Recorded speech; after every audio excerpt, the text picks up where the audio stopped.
Hey everybody, it's the Doctor here with Typical Manga Fan, and in this episode of the Typical Manga Review, we're going to be discussing Attack on Titan, Chapter 70, A Dream from the Past. And we pretty much pick up from the coronation. Like, it's been how long has it been now? About a month or so now, a few months, but, basically, they're at a farm, of all places, where Historia is pretty much wrestling up the orphans. And they're kind of like, well, I didn't really think she'd be doing this stuff, you know? And they're saying, well, you know, in the end, the military is the one in real control, and she's still the figurehead. And people are kind of aware of that, but at the same time, at least, she's not hiding it, but in ways, you'd almost say she's exploiting it in a way. You know, she's doing what she needs to do, like, you know, take care of orphanages, you know, using the money to empower, to influence, to, you know, do what she wants. And they call her a nickname. What's it say on Manga Stream? It says Goddess of Cattlemen. Well, it says here it says cattle farming goddess. Yeah, I remember that one too. Just for a note, I'm deciding to use the manga stream just to like have a little variation on the translations. Yeah. But she also says, like, you know, there's they say that there's affectionate, so they're not insulting her. They're actually calling her affectionate. It's and also, like, she's bringing all the orphans out from the lower parts of the city, like for Levy Grove, for example. Yeah. And they're saying, you know, at this race, no one's gonna remember the guy. John's being an ass, but he's like, no one's gonna remember the guy who plugged up the hole in Trost District. So he's basically saying, Aaron, you're gonna be forgotten, and he's like, I don't care. Yeah. And he says, you know, one of the reasons that Historia wanted to become a queen was to basically take care of the kids and, you know, help out the orphanages, to help people, basically. Yeah, that's what she wanted, and, you know, seeking find orphans, getting the money to them, getting food. And, you know, they say the captain's, you know, supporting this as well. Because he's from the same place that those kids are coming from. Yeah, Levi. Yeah. You know, and, you know, he's had a tough life too.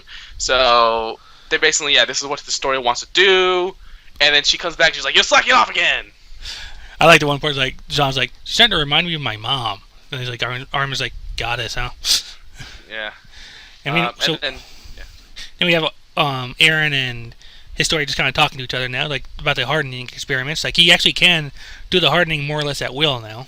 Yeah, he can basically plug up the whole entire cave. So he can do it for any holes in the wall. Mm-hmm. So, like, Wall Maria, for example, I think he can fix that now. If he can get there first. Yeah, that he's pointing out they're not ready for the mission yet, but they probably need more space than just a cave like he can do now. But and Historia's wondering what'll happen if they meet Reiner and Berthold again, and he's gonna have to kill them. He doesn't want to, but he has to. Right. And he realizes that's the reality of the situation. And then she's like, yeah, you know, I wish we could, you know, she basically only wonders why everything became the way it is. But she says you can't regret stuff because, you know, especially the fact that she rejected the first king memories and his power. Yeah. But she says, you know, everyone's smiling, so this can't be the wrong choice. Yeah. I do like how they bigger a little bit right here. It's like, you know, you're the one saying that humanity should just go to hell that day in the cave. I just got a little carried away then, all right? Yeah. I mean, I was remembering that too. I was like, okay, at least she remembered. At least they brought that up. Yeah. Mikasa is not amused. Is she, like, jealous? Probably. Is that what they're getting at here? I don't know, but she's got this look in her eye, like, okay. Give it. Aaron is tired from training. Go away. And she's basically babying Aaron, as always. But it's just like, what is she? I think, is that what they're going for in this scene though? Because she gives like dead eyes. You know, I wonder if Levy's talked to her about the whole Ackerman thing at this point. I don't know. I just feel like she sees Krista and Aaron bonding because that's what they're doing. Yep. And she's probably like a little pissed off about that. I don't know. She's angry because that's a plausible ship. Stop with the shipping already, jeez. Yeah. Anyway, like, we go into some narration now. Basically, the old order of aristocrats and such were pretty much they were defeated in rebellion. Now they're pretty much just under arrest and sent up in prison. I kind of feel bad for some of them because I'm sure that they're basically taken away from their families, you know, and they look so sad. But you know, I mean, look, sometimes being rich, you should have more responsibility. These guys should have the responsibility to do something. But I don't know, I feel like having, like, you know, like, didn't they take their families captive or something, or they separate them from their families? Well, basically, like, the families that were involved in this, like, their titles were taken away, and it sounds like it almost sounds like the five families are headed there as a whole, at least so they're not maybe separated, but for the aristocracy that remained, the ones that actually weren't guilty of anything or possibly even supported them, sounds like they were more heavily taxed. Yeah, well, but I remember reading the Crunchyroll thing, and it said something like they were separated from like the families were taken away from them or something. I don't know. Well, it's not written. Well, the exact wording here is political families and those related to them had their titles revoked and were sent to detention facilities set up around the outskirts. Okay, yeah. Yeah. As for the remaining aristocracy, different levels of taxation were set up for those who cooperated with the military and those who opposed them, preventing them from joining together. Okay, but when they say families, I mean the children. I don't think the children should go to detention facilities. Well, it depends on how what they're treated like there, but yeah. And let's face it. Detention facility. I don't think that's a good sign. Let's face it. Here, it's a military state. Detention facility does not equal good treatment. I don't think. Still, and moving along with that, though, they're starting to get signs of actual technological improvement and innovation, like things that were thought to have been erased are starting to be discovered or secretly maintained by certain parts of the interior squad. And not to mention the hardening technique that Aaron's been developing. So yep. Good. So he's actually doing. They're using they basically created a guillotine. They trick Titans to go into the guillotine, and they drop the gigantic hammer. Yep. Hammer? Looks like a hammer. Like they use like a scouting corps guy as bait, bring him in, and just pretty much just smash his head in. Yeah, but the problem, as it turns out, is that Aaron can't do this all the time. He is nose bleeding, which I feel like might come back to bite him in an actual fight. Like he's overdoing it basically. Well, yeah, because he's been doing this nonstop. I mean, that's what they point out. And his body, it's already been shown that he can't do this multiple times, and if he does, he might lose control. Yep. But the fact is, they actually have progress, so they can do something about it. And this doesn't risk lives, and so they're gonna prepare the weapons and head for the Shiganshia district. And so now we go back to the meeting with all the heads of the squads and all that stuff, and they talk about Walmaria. And they saying we've just secured half the distance. So we're trying to figure out a road, with thanks to the luminescent stone they're using. Is that the stone that they made with Aaron's hardening, or? Well, I think so. I think this stuff that they found. From the cave. It was from the cave. Yeah. That's what I was thinking. Yeah. Excuse me. And so basically, it's going to be 1 month before everything's complete and they can move on. But failure will not be tolerated, as they are reminded of. Well, it's not so much tolerated, but it's not an option. Yeah. Toleration is the manga thing, though. Yeah. So they're talking about the aristocrats, all the political stuff, and they basically said that we will have to shed both be within and beyond the wall, and we're basically putting everything on the line. Yeah. Levi doesn't have anything to say, of course, and basically says they say they're basically hoping that whatever they find in the basement is worth it, because that's the plan. I don't know, because I think the basement is basically like all the secrets and all that stuff. I think it's roughly something like that. Yeah, may not be exactly, but. And they've also been studying what's in the bottle that Kenny gave them before. But the problem is, it evaporates too quickly when exposed to air, and they say, we can't really do anything about it rather than use it for what it's intended for, and so they might actually give to someone because he has some regeneration powers, but, or actually no, Aaron refused it because he said I already lack a limb, so there's no point of giving it to me. Although doesn't it have regeneration powers? So I mean. Well, anyway, because maybe that's him just trying to bow out of it in this case. Yeah, but he's thinking of giving it to Levi, but honestly, I think Levi doesn't need it. In fact, I think it's gonna make him worse because I feel like Levi's best as the way he is. Yeah. Still, a Titan shifter Levi. Well, that'd be a frightening thing by itself. But the problem is you have to adjust to it, and the fact is, how do we know he's going to be in control? So the first off is control, and the second part is getting used to a new body. Because the fact is, he's not going to fight the same way in the Titan form as he is in... Here, if you go a little bit further in the same conversation, sorry to interrupt, but it's basically, Erwin is telling Livy that they're giving it to him because he can make an on-the-spot decision. He's good at that, and he's going to be the one who decides who would use it, depending on the situation. Yeah, so it's going to be Livy who chooses. Yeah, but the fact is, it doesn't matter who gets chosen, because in the end, if they don't have the, one of the Titan shifters because remember, Aaron went out of control the first time too, and they later point that out. But if you give it to someone, he's going to go out of control. He's not going to be he's not going to be in control of himself. That's why they'll probably use it when they're actually fighting a Titan Shifter or something like that. Yeah, so they're basically going to sacrifice one of their own to find this. I mean, right? what about? Depends on who they're up against. I mean, what if they get a chance to face Reinhardt or Berthold later? No, but then that's your then you want the Titan to eat the other.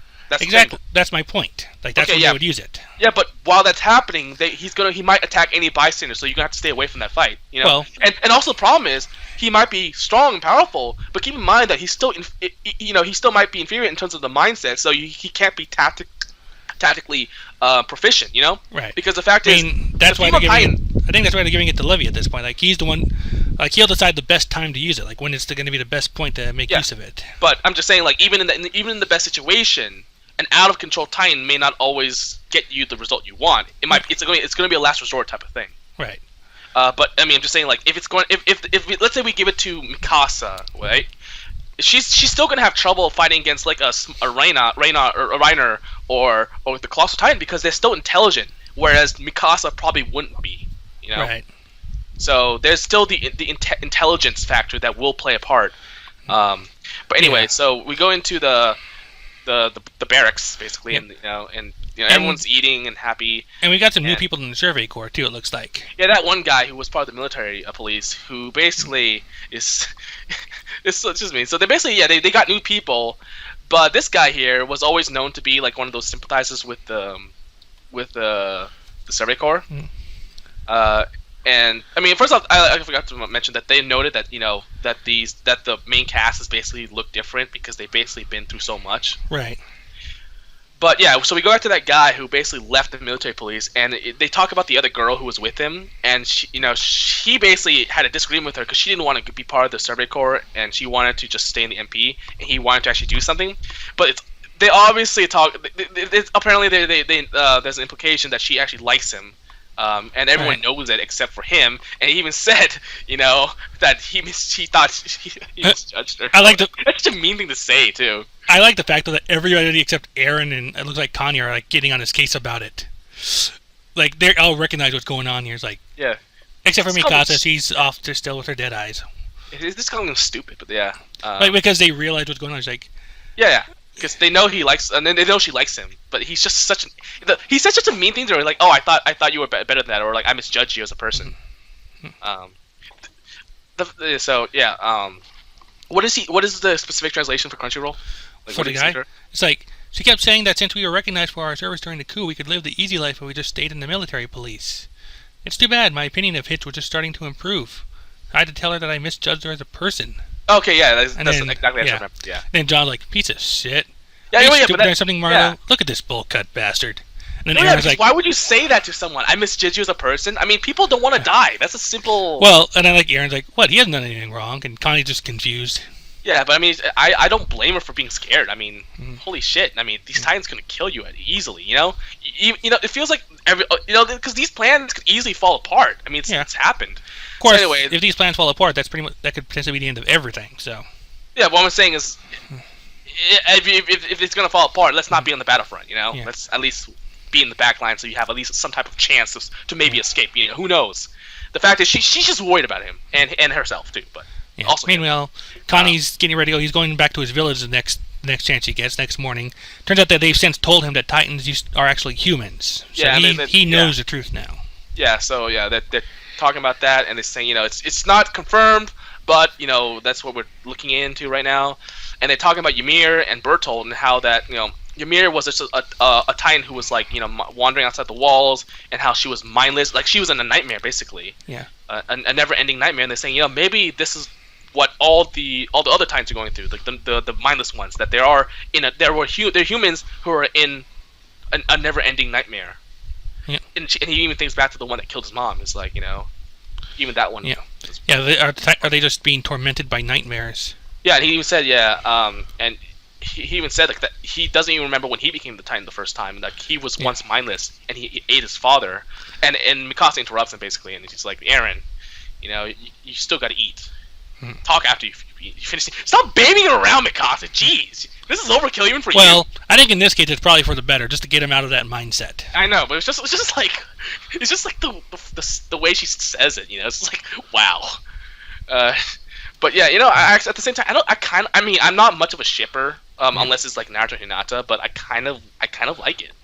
I like how much she cares for Eren, because I've always seen the male do it. I've always seen the male be the one taking care of the girl all the effing time.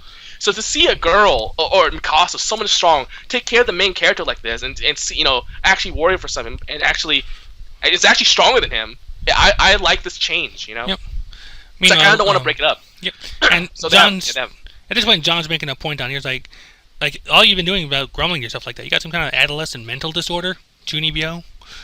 He doesn't say that last part, but that's just me. But anyway, like what you need to be doing is remembering that guy that you saw me when those memories came back to you in the cave, like a Survey Corps man that met with his father the day he escaped from the cave.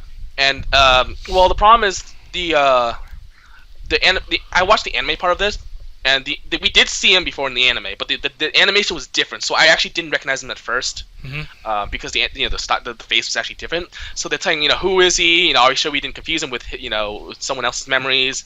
Your own memories rather than Dr. Jaeger's. But then he remembers that he remembers the I forgot who the sergeant guy. I forgot his name, but I looked it up, but I forgot to. Like the instructor basically. Yeah, the former commander of the Survey Corps. He butted Keith. He butted heads with him. Literally. And he remembers that that's actually him. Like that was the guy his father saw. He might know something because he used to have hair. Yeah, and he was the one who... You realize you just said he might know something because he used to have hair? Oh, not literally. He might know something, and they remember him. Remember him, but they might have. But the reason why that's a really weird phrasing. But basically, we forgot about him. There you go. Yeah. We forgot about him because he used to have hair, and that's why a lot of people forgot about what he looked like back in the old day. It's just weird because I was speaking, but I was also thinking different thoughts. That happens. But anyway, I do like this one part that's like, we need to find him, and John's like, I was just joking about the headbutt, not for that. Yeah. And then we come up to a nice little surprise here: the Beast Titan, the Ape Titan, and he just beating up Reiner. Is Reiner the Armor Titan? Yeah, Reiner is the Armor Titan. Okay. Especially considering that they just screamed at Reiner. Well, yeah, we screamed at Reiner. I just didn't recognize the Titan. Okay. Yeah. Well. Yeah, you can see half his face is armor too. Yeah. And he's like, I won. Saving any chance comes later. I thought Annie escaped with them. No, she got crystallized. It was Ymir. Confused. Yeah. I thought because there was the part I kind of skipped over, but I thought it was Annie who was able to escape. Okay, so Annie's still in the crystal state. Okay. Yeah, it's like, and then the Ape Titan's pretty much siding them like, don't you know you should be trying to retake the coordinate? Wait here and they'll show up after all. And then we finally see the man behind the Beast Titan.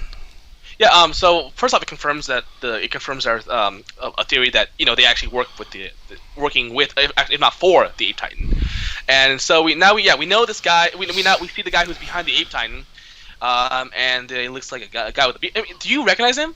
I don't think it's anyone we know. At least I did some looking around on forums right after the chapter came out to see if anyone else recognized him, but there were no comments about him being someone we've seen before. Yeah, I mean a lot of.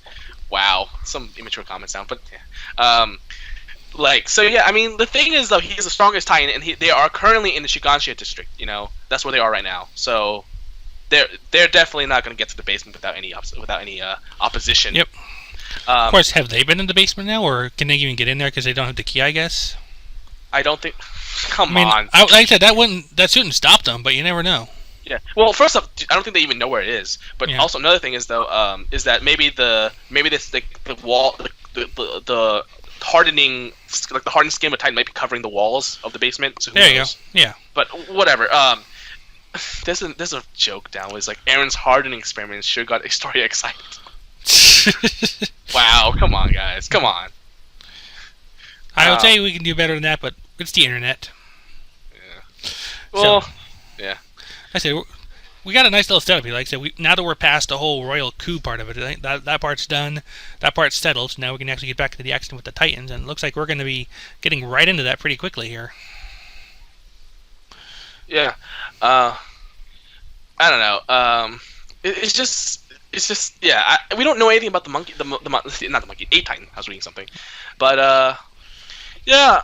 I mean, is there really anything that we know right now, other than the fact that they're working together? The only thing we really know about the Ape Titan are he hasn't been around the walls in a long time, like long enough that it predates the 3D maneuver gear, because he didn't know about that. Yeah. Because remember, like, he captured a soldier, like, he was surprised by the equipment, and we know that the 3D gear is about somewhere between 70 to 100 years old. I forget exactly. Well, There's like the prequel story. First off, he is old, so he's. I mean, just in human form, he's gone through some years. But keep in mind that being a Titan, you don't age as a Titan. So maybe, as probably the strongest Titan. I mean, they even said he was the strongest Titan. But as the strongest Titan, he probably can stay in the Titan form for long periods of time. So maybe he's as a Titan. So maybe he like uses it as a way to kind of live longer. Yeah. Or maintain his, not maintain his. Well, I mean, or at least try to maintain his age as much as he can. Appearance-wise, he's got a bit of a Rayleigh thing going. Yeah. Yeah, the glasses. I mean, for a second there, I was actually thinking Aaron's dad, just simply because of the glasses. But obviously, there's no way because Aaron's dad has he's been devoured. But maybe one minute I wonder, maybe he's like related to Aaron's Titan. I mean, Aaron's dad. Because remember, Aaron's dad was Titan, right? In fact, wasn't Aaron's dad Titan form kind of hairy? Not like the Ape Titan, but like kind of hairy-ish. I don't really think so. I don't know. I don't remember. But the fact is, Aaron's dad was a Titan, and his T-core. It seemed like he attacked the royal family right on the same day with the Colossus Titan. So I think Aaron's dad might have been working together with the Ape Titan, and maybe they're related. Maybe this guy is like Aaron's uncle. Well, that's possible. They were working together. That's definitely a possibility on here. If the Ape Titan approached them as human form.